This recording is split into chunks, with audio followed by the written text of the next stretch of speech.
Some people call him a lay saint, and he's certainly saved countless lives. His contributions range from logic and pure math to biology. This week, it's Alan Turing on Footnoting History.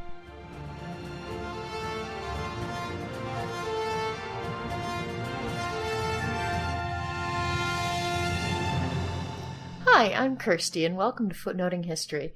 This week we're kicking off a brand new series that I'm very excited about called Science, Scientists, and Natural Philosophers.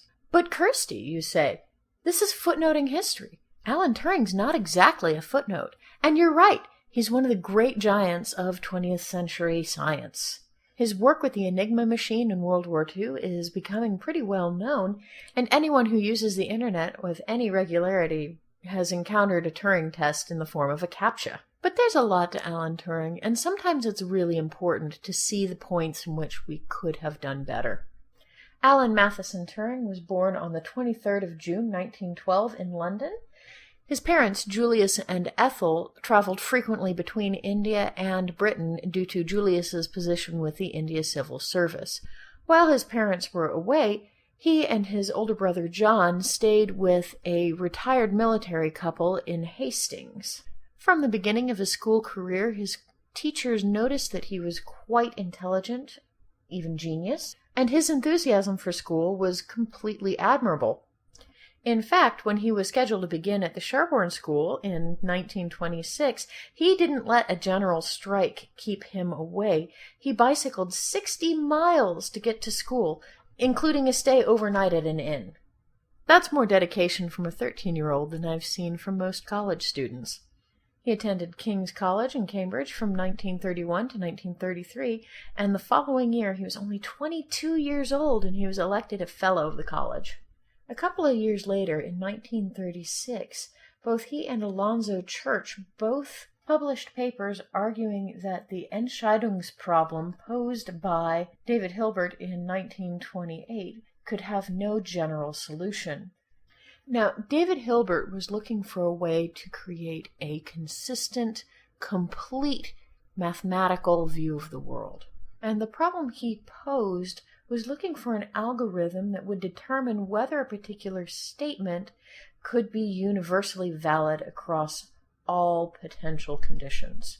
Church used lambda calculus to determine that this was an unsolvable problem, which is now the foundation for a number of computer languages, while Turing invented a hypothetical theoretical machine.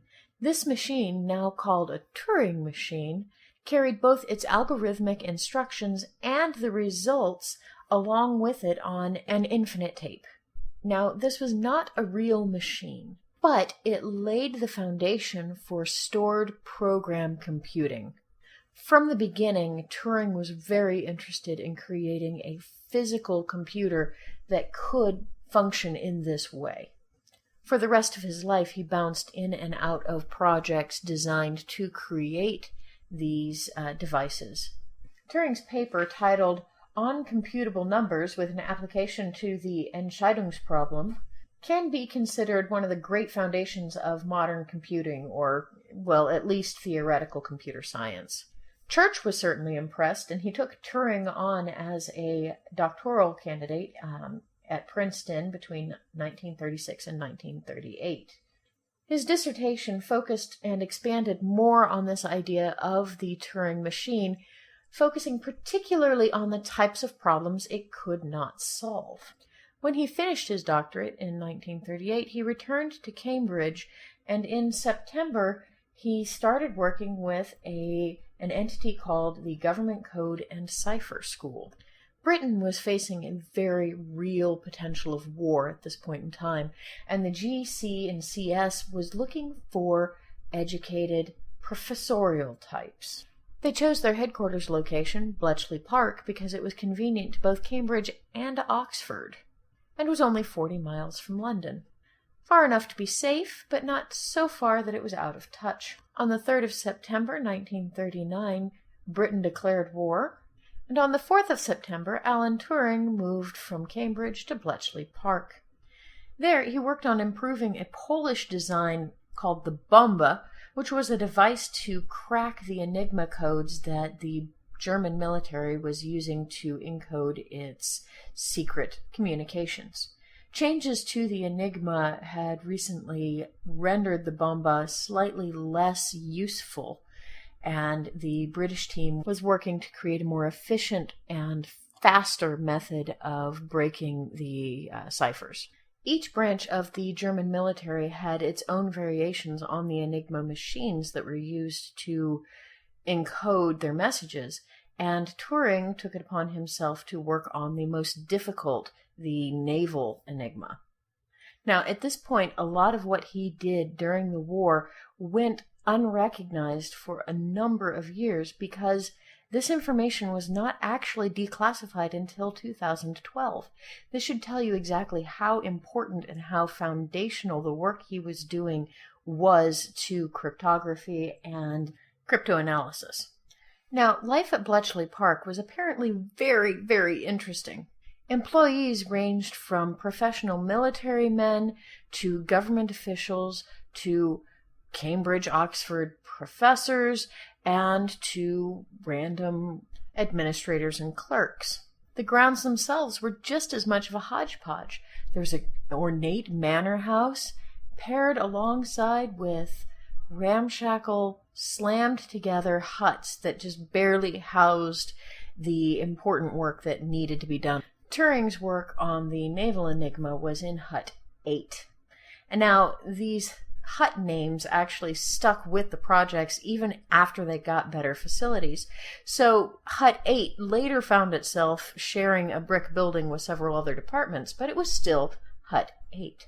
Various biographers and interviewees identify many idiosyncratic behaviors from Alan Turing during this time frame that sort of flesh him out as an individual.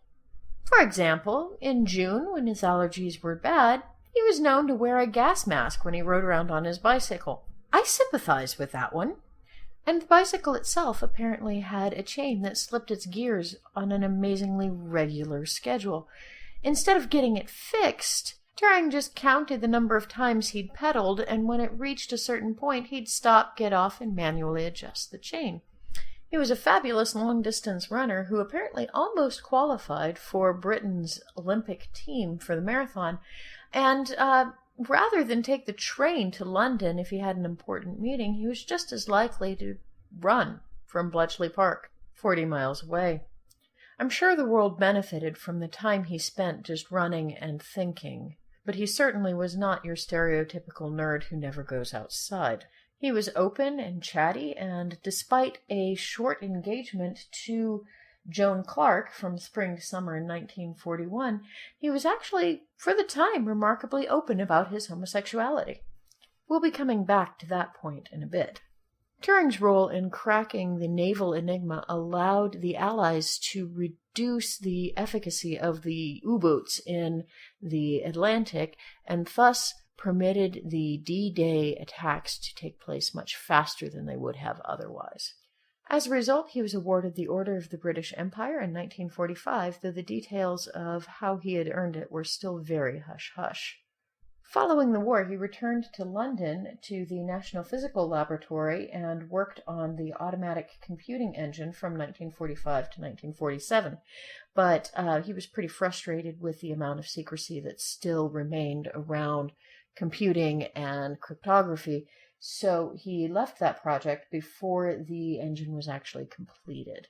In 1948, he accepted a position as reader in the mathematics department at the University of Manchester, and he continued work on both pure mathematics and computing.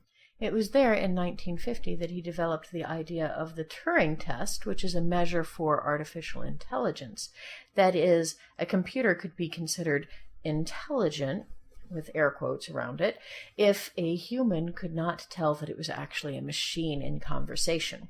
The best way to achieve this, he felt, was not to aim for a completely mature way of thinking, but rather to start with something less developed and allow the machine to learn, basically to create a child and let that child grow and learn.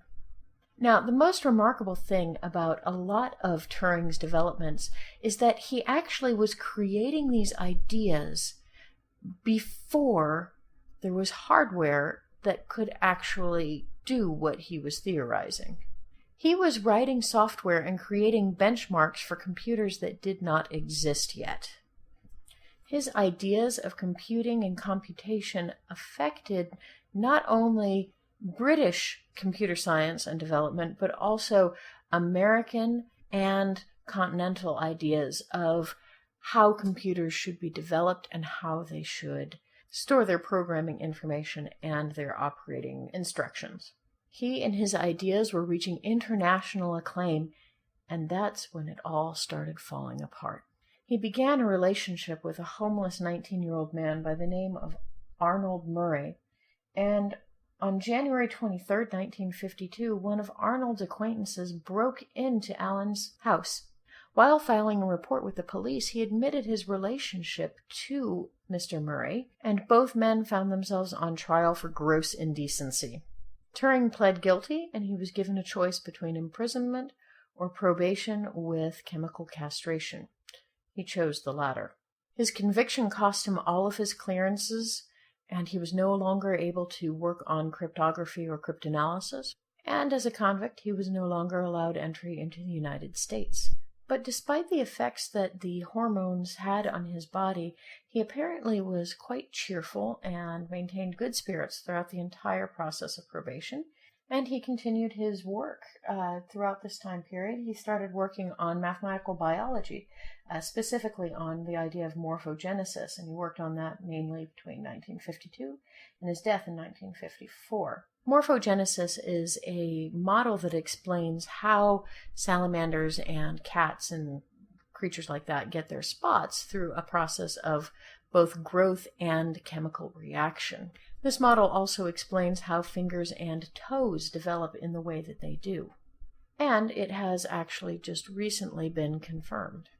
With the continuation of his work and his apparent lack of any depressive tendencies, it was a bit of a shock when his housekeeper came in on the 8th of June, 1954, to find him dead. The cause of death was cyanide poisoning, but the mode, whether it was suicidal or accidental, inhaled or consumed, is a bit more nebulous. He did have a gold electroplating machine set up in a spare room and did not have adequate venting for it, so it is entirely possible, as Jack Copeland suggests, that he inhaled cyanide while working in that room and poisoned himself that way. It is also distinctly possible that the half-eaten apple that was found next to his corpse, for some reason, either through careless placement or more sinister means, was laced with the cyanide that was available in the house. He did have a habit of eating apples before bed, and he did have his to-do list lined up for the following day, so it seems like this is more of an accidental sort of affair than a direct suicide.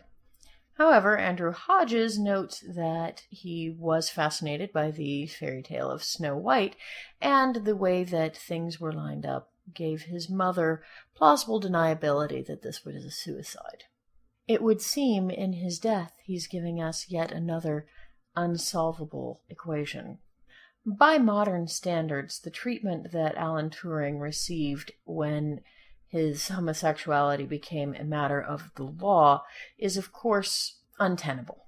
You could go so far as to call it reprehensible. And in August of 2009, a petition started, and it was raised several times, to have Alan Turing pardoned. The Crown does not normally do that. They tend to allow those convictions to stand as a matter of principle. However, on the 24th of December 2013, the Crown did in fact pardon Alan Turing from the crime of gross indecency. A lovely gesture, of course, but it still doesn't prevent you from playing subjunctive history and wondering what life would have been like for Alan Turing had he not been so limited in his final years. It's a story that has really captured our attention today, Now there are plays, and there's a biopic coming out this fall, The Imitation Game, starring Benedict Cumberbatch. There are 2 operas. One is under development in New York. The composer is Justine F. Chen, and the librettist is David Simpatico. And the Pet Shop Boys released an opera this year, A Man from the Future, at the BBC Proms in June. So it's readily apparent that Alan Turing's moment has come. And that is really only fair because so much of the modern world today is based on his ideas and the developments he made in computational science. And that, my friends, is a reminder that the best stories aren't always in the footnotes. This has been Footnoting History. If you like the podcast, be sure to visit our website, footnotinghistory.com, where you can find links to further reading suggestions related to this week's episode, as well as a calendar of upcoming podcasts. You can also like us on Facebook, and follow us on Twitter at History Footnote. Until next time, remember, the best stories are always in the footnotes. See you next week!